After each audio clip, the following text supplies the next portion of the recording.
Dios le bendiga. Tenemos en esta hora, ¿quiénes son hijos de Dios? Es el tema a tratar.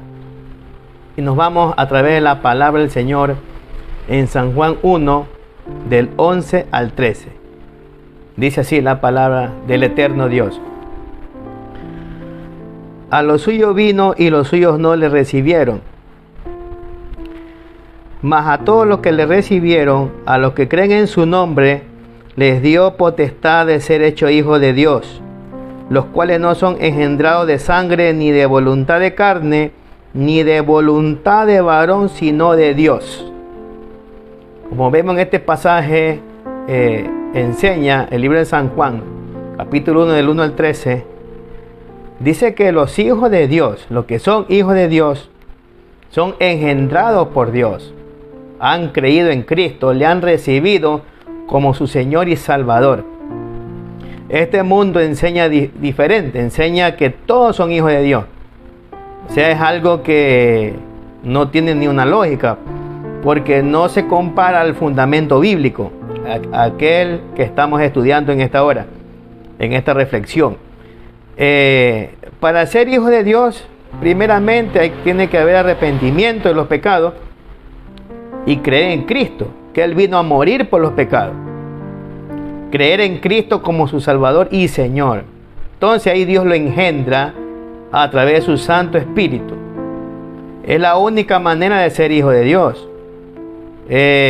Vemos también en San Juan, capítulo 8, y los versículos 43 y 44, cuando el Señor Jesús confrontó a los fariseos, y le dice así, San Juan 8, 43 y 44 dice: ¿por qué no entendéis mi lenguaje? ¿Por qué no podéis escuchar mi palabra? Vosotros sois de vuestro padre el diablo, y los deseos de vuestro padre queréis hacer. Él ha sido homicida desde el principio y no ha permanecido en la verdad, porque no hay verdad en él. Cuando habla de mentira, de suyo habla, porque es mentiroso y padre de mentira.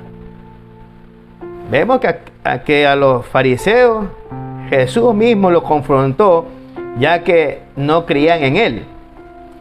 Y él les dijo: ¿por qué no entendéis mi lenguaje? ¿Por qué no dice la palabra, podéis escuchar mi palabra? Entonces vemos claramente que ellos, como no creían en Cristo, porque ellos dijeron: de Moisés hemos escuchado que Dios le habló, pero de ti nada sabemos. Entonces vemos que su ceguera estaba puesta espiritualmente en ellos. Y por lo tanto Jesús le dice esta palabra, porque aparte que le tenían envidia, a mi Señor Jesús le querían matar. Buscaban la forma, cómo hablar mal de él, sacarle una respuesta a favor de ellos, para poder acusarle y matarle. Y Jesús le dice: vosotros sois vuestro padre el diablo. Entonces pongamos mucho asunto en esto. Aquel que hace maldad, aquel que dice que es homicida, anda solamente con la mentira. Bueno, y la maldad en sí en total, dice la Escritura que es hijo del diablo. Así explica la palabra. Entonces también vemos en Gálatas un ejemplo, quiénes realmente son los hijos de Dios, el tema que estamos tratando, ¿verdad? Dice en Gálatas 4, 6, 7, dice, Gálatas capítulo 4, los versículos 6 y 7. Y por cuanto sois hijos, Dios envió a vuestros corazones el espíritu de su Hijo, el cual aclama: Abba Padre. Así que ya no eres esclavo, sino hijo. Y sí, hijo, también heredero de Dios por medio de Cristo. Lastimosamente, el humano solamente le gusta decir de esta forma: yo creo en Dios. Pero yo le digo que los demonios también creen en Dios y tiemblan. Y aquí Gálatas nos enseña que los que son hijos de Dios, dice que Dios le ha enviado a sus corazones el espíritu de su Hijo. O sea, que los que son hijos de Dios, Cristo vive en sus corazones, por este pasaje que he lecturado. Y dice que ya no es esclavo, sino hijo, dice. Y lo recalca y lo repite: sí, hijo. También heredero de ¿quién? De Dios por medio de Cristo. Es que, amigos, las promesas de Dios Todas las promesas están en Cristo Jesús. Si usted quiere recibir vida eterna en el día postrero, usted por ley tiene que vivir para Cristo, venir a los pies de Cristo en arrepentimiento. Si no, su destino será otro. ¿Ah? Entonces, esto es lo que explica la palabra del Señor. Dice que Él nos hizo libres, y es verdad. Dios nos hace libres porque el Espíritu de Cristo viene a vivir dentro de nosotros, dentro de la persona. Y cuando eso sucede, Cristo rompe la cadena de esclavitud, las cadenas del pecado que usted y yo no podemos lastimosamente romper. Y usted dirá, usted no peca. Bueno, ese no es el asunto. Prácticamente vivimos en un mundo de pecado, es verdad.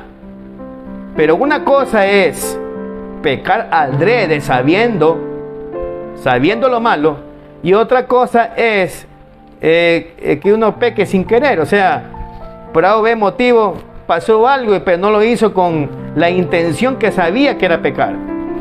Entonces, eso tengamos muy en cuenta. Estamos en un mundo, sí, expuesto al pecado, pero muy distinto es vivir en el pecado. Un ejemplo: si alguien mata, asesina, está viviendo en el pecado. Pero si alguien ya deja de hacer aquello, ya no vive en el pecado. Ya no está viviendo porque ya no lo está practicando. Entonces, eso es lo que Dios quiere, que uno renuncie a todas estas cosas, para que Él nos dé la libertad a través del Espíritu de Dios.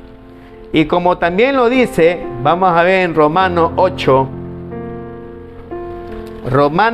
9, dice la palabra del Señor. Dice: mas vosotros no vivís según la carne, sino según el Espíritu. Si es que el Espíritu de Dios mora en vosotros, dice. Escucha bien: si es que el Espíritu de Dios mora en vosotros. Y escuche lo que dice el último. Dice así: y si alguno no tiene el Espíritu de Cristo, no es de Cristo. Este pasaje está muy claro. Dice que uno ya no tiene que vivir conforme a su naturaleza carnal, conforme a mis pensamientos, a mis emociones, conforme a mis deseos, ¿no? Sino conforme a ¿quién? Al Espíritu de Dios, porque el Espíritu de Dios es el que viene a vivir dentro de nosotros. ¿Qué más dice? Si es que el Espíritu de Dios vive dentro de ustedes, dice. ¿Y qué más dice? Y si alguno no tiene el Espíritu de Cristo, no le pertenece a Cristo. No es hijo de Dios. Estimado amigo, está a tiempo para que usted cambie el rumbo de su vida. Usted puede tener bienes, propiedades, un buen trabajo, un buen negocio. Bueno, se le respeta a Dios también, no es malo. Es bueno que usted prospere. Pero lo espiritual, ¿dónde lo deja? Y eso es lo que usted y yo nos vamos a llevar al más allá. Si usted caminó con Cristo, vivió para Él, vida eterna tendrá. Pero si usted lastimosamente eligió vivir su propia vida, su propio camino, la Biblia dice que espera a aquella persona una condenación eterna, el lago de fuego que es por toda la eternidad. Y Dios no quiere mandar a nadie a ese lugar allá. En el corazón de Dios no está eso, sino que el hombre mismo se lo busca. O sea, conforme lo que uno cosecha aquí en esta tierra,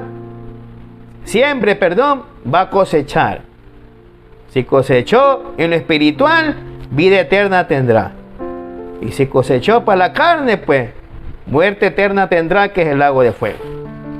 Bueno, conmigo será hasta la próxima. Usted tome su decisión: vivir para Cristo, vida eterna, o vivir para el mundo, muerte y condenación eterna. Dios le bendiga y será hasta la próxima.